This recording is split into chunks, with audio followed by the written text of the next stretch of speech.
안녕하세요. 다주택자 해피 구대파파입니다. 해외 구매 대행을 시작하기 위해서 올해 초에 사업자 등록증 5개를 만들었는데요. 아주 쉽게 만들었습니다. 그 내용을 공유하고자 합니다. 저는 수도권의 빌라, 오피스텔, 아파트 등 여러 개의 주택을 소유하고 있습니다. 미국 인플레이션 우려로 인해 매매가, 전세가가 쭈르륵 하락하게 되었답니다. 해외 구매 대행 시 대량 등록을 위해서는 여러 개의 사업자 등록증이 있으면 매출을 쉽게 올릴 수 있다는 얘기를 들었습니다. 일반적으로 사업자는 자가주택에 한 개만 발행해준다고 알고 계실 겁니다.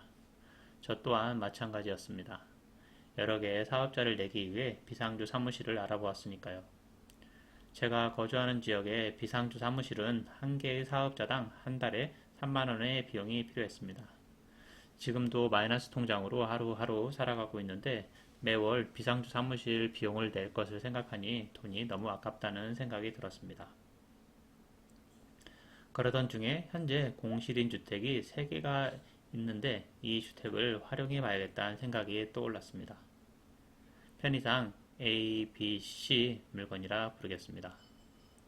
A 물건은 아파트이며 전세 살던 임차인이 갑자기 나가서 공실이 되었습니다.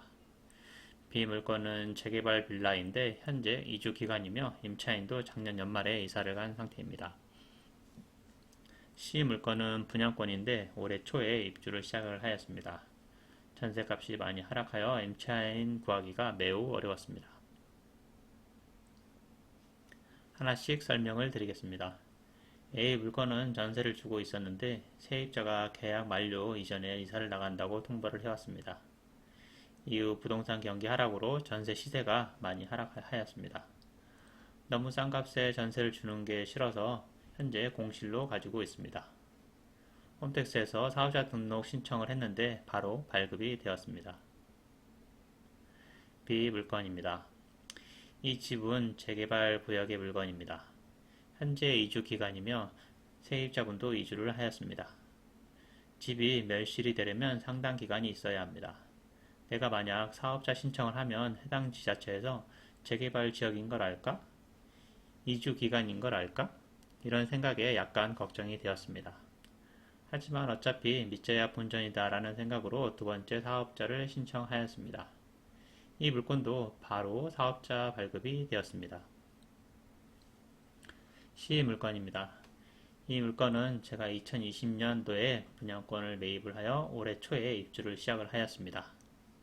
미국발 인플레이션 우려로 인한 고금리 및 부동산 경기 하락으로 전세입자 구하기가 하늘의 별따기였습니다.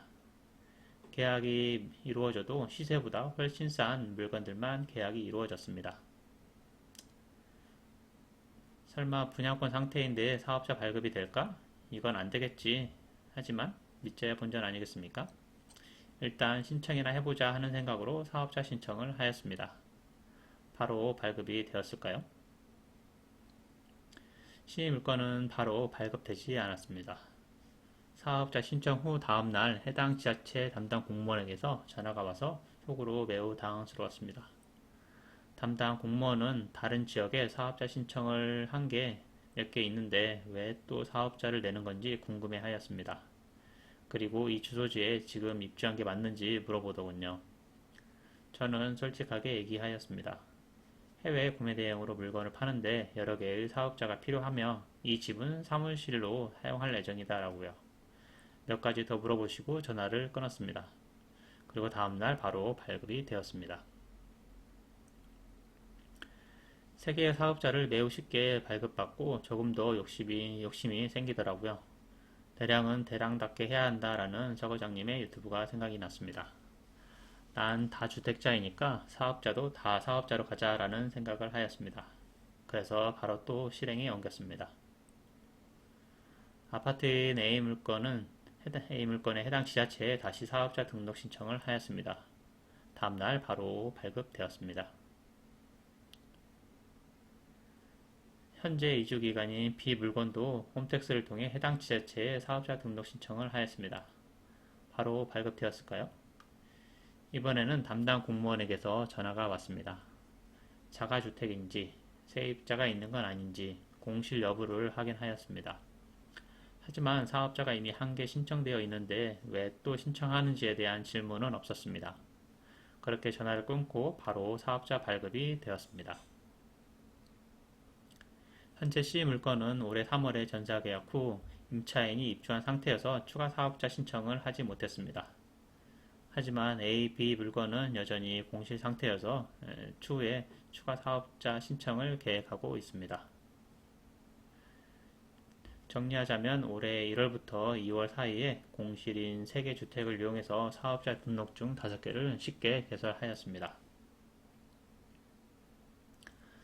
한 가지 의문이 드시지 않나요? 공실인 주택에 사업자를 낸 후에 임차인이 들어와도 사업자를 계속 유지할 수 있을까? 라는 걱정이 많이 들었습니다. C 물건을 예로 들어보겠습니다. 사업자를 신청할 때에는 입주 기간이 없고 임차인이 없는 상태였습니다. 이후에 전세 계약이 이루어졌습니다. 저는 임차인이 이 주택에 사업자가 있는 걸 알면 어떻게 하지? 걱정을 하였습니다. 또한 요즘은 전세 계약 시 대부분 은행에서 대출을 받는데요. 은행에서 각종 서류를 검토하면서 혹시나 사업자 등록이 되어 있는 걸 알지 않을까 하는 걱정을 했습니다.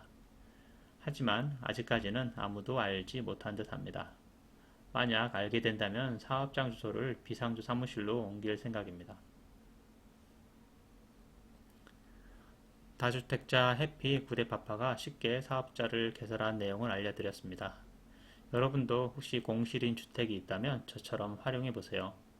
다음에 더 좋은 정보로 찾아오겠습니다. 감사합니다.